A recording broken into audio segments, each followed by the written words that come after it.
as the US and Iranian governments escalate tensions in the already volatile Straits of Hormuz, and China and Russia begin openly questioning Washington's interference in their internal politics, the world remains on a knife edge of military tension.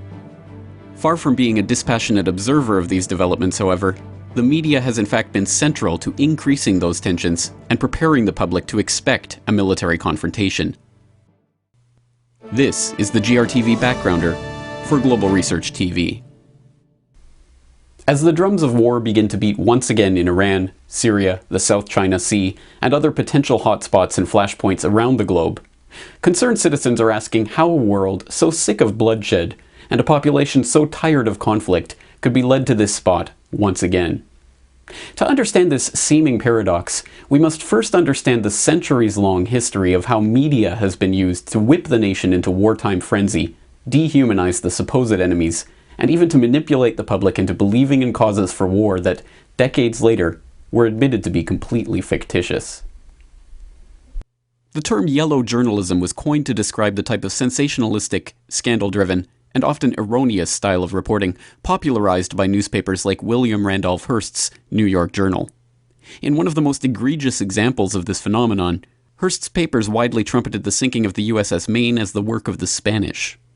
Whipped into an anti-Spanish frenzy by a daily torrent of stories depicting Spanish forces' alleged torture and rape of Cubans, and pushed over the edge by the Maine incident, the public welcomed the beginning of the US-Spanish War. Although it is now widely believed that the explosion on the Maine was due to a fire in one of its coal bunkers, the initial lurid reports of Spanish involvement stuck, and the nation was led into war. In many ways, the phrase infamously attributed to Hearst in reply to his illustrator, "You furnish the pictures, and I'll furnish the war," apocryphal as the story may be, nevertheless perfectly encodes the method by which the public would be led to war time and again through the decades. The US was drawn into World War I by the sinking of the Lusitania, a British ocean liner carrying American passengers that was torpedoed by German U-boats off the coast of Ireland, killing over 1,000 of its passengers. What the public was not informed about at the time, of course, was that just 1 week before the incident, then First Lord of the Admiralty Winston Churchill had written to the President of the Board of Trade that it was most important to attract neutral shipping to our shores, in the hopes especially of embroiling the United States with Germany. Nor did reports of the attack announce that the ship was carrying rifle ammunition and other military supplies. Instead, reports once again emphasized that the attack was an out-of-the-blue strike by a maniacal enemy, and the public was led into war. The US involvement in World War II was likewise the result of deliberate disinformation. Although the Honolulu Advertiser had even predicted the attack on Pearl Harbor days in advance, the Japanese naval codes had already been deciphered by that time, and that even Henry Stimson, the US Secretary of War, had noted in his diary the week before that he had discussed in a meeting with Roosevelt how we should maneuver them, the Japanese, into the position of firing the first shot without allowing too much danger to ourselves. The public were still led to believe that the Pearl Harbor attack had been completely unforeseen. Just last month, a newly declassified memo emerged showing that FDR had been warned of an impending Japanese attack on Hawaii just 3 days before the events at Pearl Harbor.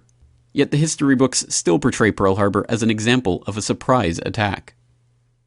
In August 1964, the public was told that the North Vietnamese had attacked a US destroyer in the Gulf of Tonkin on 2 separate occasions.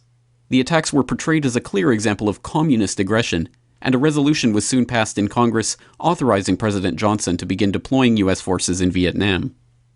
In 2005, an internal NSA study was released concluding that the second attack, in fact, never took place. In effect, 60,000 American servicemen and as many as 3 million Vietnamese, let alone as many as 500,000 Cambodians and Laotians, lost their lives because of an incident that did not occur anywhere but in the imagination of the Johnson administration and the pages of the American media. In 1991, the world was introduced to the emotional story of Naria, a Kuwaiti girl who testified about the atrocities committed by Iraqi forces in Kuwait. While I was there, I saw the Iraqi soldiers come into the hospital with guns. They took the babies out of the incubators, took the incubators and left the children to die on the cold floor. It was horrifying.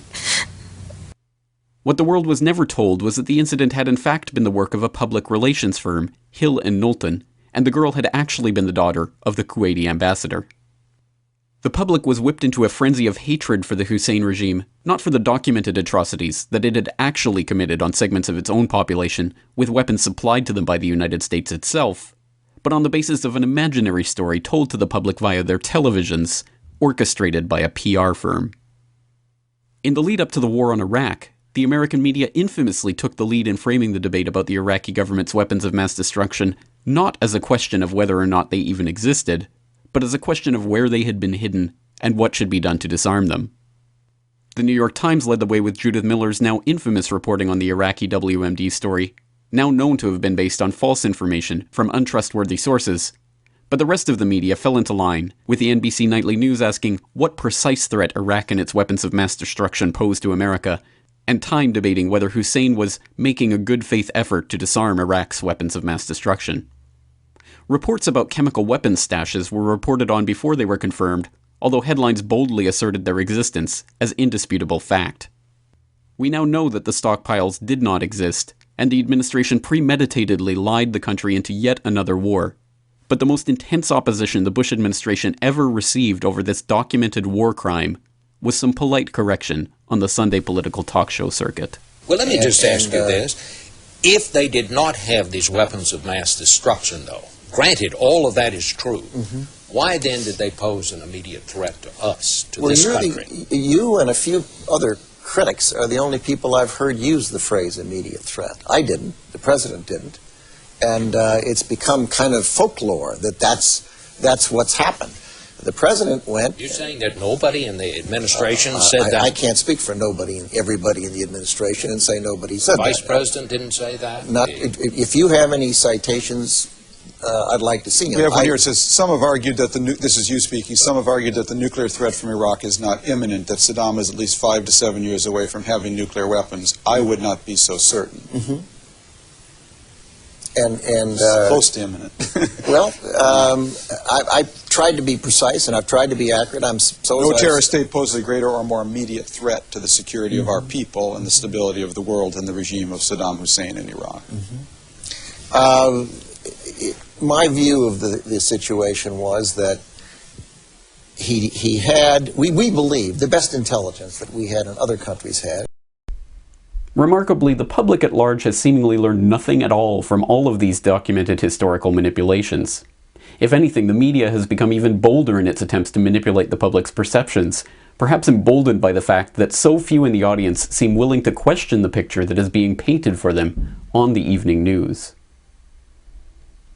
In 2008, CNN aired footage of a bombed-out Skin Valley in South Ossetia, falsely labeling it as footage of Gori, which they said had been attacked by the Russians. This was immediately refuted by the cameraman who had actually taken the footage. Today, when we arrived and news came that Gori was being shelled, I saw my footage. I said, that's not Gori, that's Sin Valley. Having crawled through the length and the breadth of Sin Valley, I don't need much to tell from which point this or that footage was recorded. I can swear in front of any tribunal. I can point to this location on the map of the town because I and the cameraman of the Rossiya channel videotaped that. It is 50 meters away from the entrance to the territory of the peacekeepers. Those guys who every move is regulated by the UN were all killed. The Georgians shot up their entire battalion. In 2009, the BBC showed a cropped image of a rally in Iran, which they claimed was a crowd of protesters who assembled to show their opposition to the Iranian government. An uncropped version of the same photograph displayed on the LA Times website, however, revealed that the photo in fact came from a rally in support of Ahmadinejad. In August of 2011, the BBC ran footage of what they claimed was a celebration in Tripoli's Green Square. When sharp-eyed viewers noticed that the flags in the footage were in fact Indian flags, the BBC was forced to admit that they had accidentally broadcast footage from India instead of Tripoli. Also that month, CNN reported on a story from the Syrian Observatory for Human Rights, claiming that 8 infants in incubators had died in a hospital in Hama, where Syrian authorities cut off power in the area. Some news sites even carried pictures of the infants. The images were later admitted to have been taken in Egypt, and no evidence has ever emerged to back up the accusations. As breathtaking as all of these lies, manipulations, and so-called mistakes are, they in and of themselves don't represent the only functions of the media for the war machine. Now, the US government is taking the lead in becoming more and more directly involved with the shaping of the media message on war propaganda, and the general public is becoming even more ensnared in a false picture of the world, painted with the Pentagon's own paintbrush. In 2005, the Bush White House admitted to producing videos that were designed to look like news reports from legitimate independent journalists, and then feeding those reports to media outlets as prepackaged material ready to air on the evening news.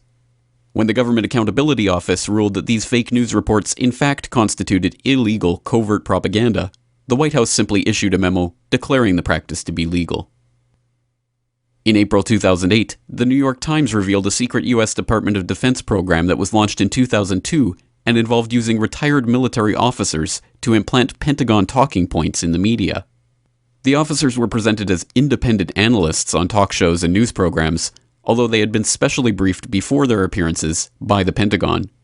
In December of 2011, the DoD's own Inspector General released a report concluding that the program was in perfect compliance with government policies and regulations.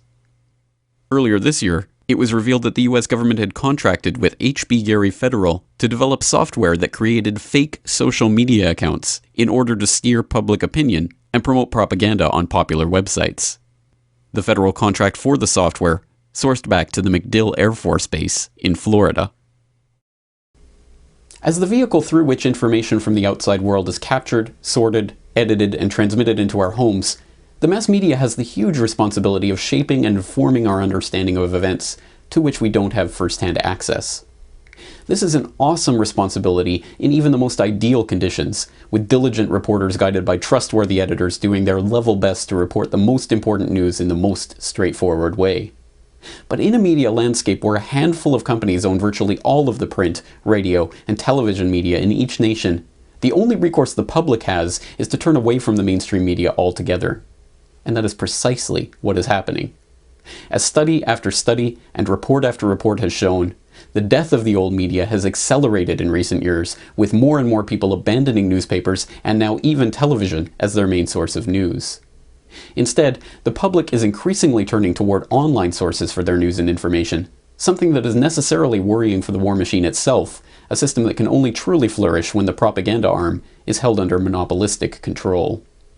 But as citizens turn away from the New York Times and toward independent websites, many run and maintained by citizen journalists and amateur editors, the system that has consolidated its control over the mind of the public for generations seems to finally be showing signs that it may not be invincible. Surely this is not to say that online media is impervious to the defects that have made the traditional media so unreliable, quite the contrary. But the difference is that online, there is still for the time being relative freedom of choice at the individual level. While internet freedom exists, individual readers and viewers don't have to take the word of any website or pundit on any issue. They can check the source documentation themselves, except, perhaps not coincidentally, on the websites of the traditional media bastions, which tend not to link source material into documentation in their articles. Hence the SOPA Act, Protect IP, the US government's attempts to seize websites at the domain name level, and all the other concerted attacks we have seen on internet freedoms in recent years.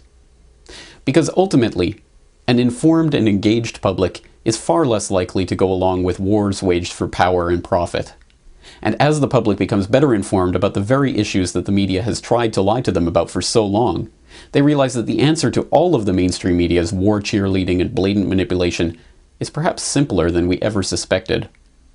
All we have to do is turn them off.